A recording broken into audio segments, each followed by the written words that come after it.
Azerbaycan ana yurdum, vətənim sən, canımsan. Azerbaycan ana yurdum, vətənim sən, canımsan.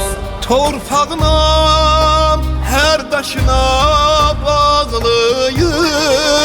Torpağına, hər daşına bağlıyıq.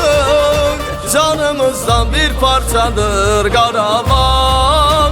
Biz hamımız Qarabağlıyıq. Biz hamımız Qarabağlıyıq. Canımızdan bir parçadır Qarabağ. Canımızdan bir parçadır Qarabağ. Biz hamımız Qarabağlıyıq.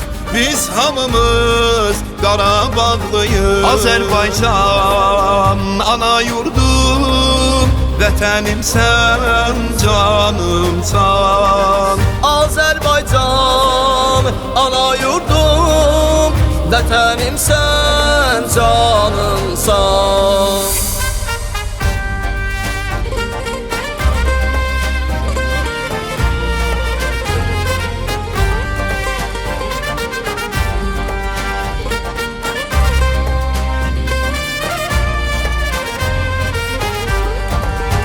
Oğulların qeyrətlidir, qızlarınsa ismətlidir. Oğulların qeyrətlidir, qızlarınsa ismətlidir. Ucalardan gəlir səsin sorağın. Ucalardan gəlir səsin sorağın.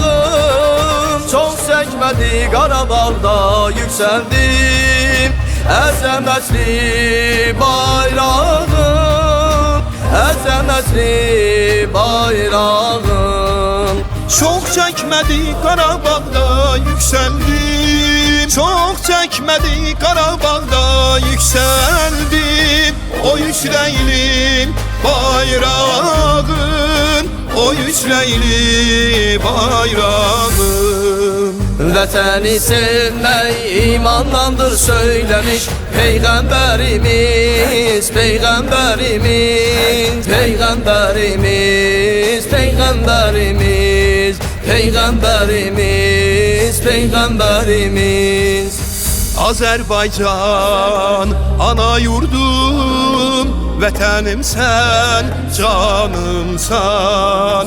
Azerbaycan ana yurdum, vətənim sən, canımsan.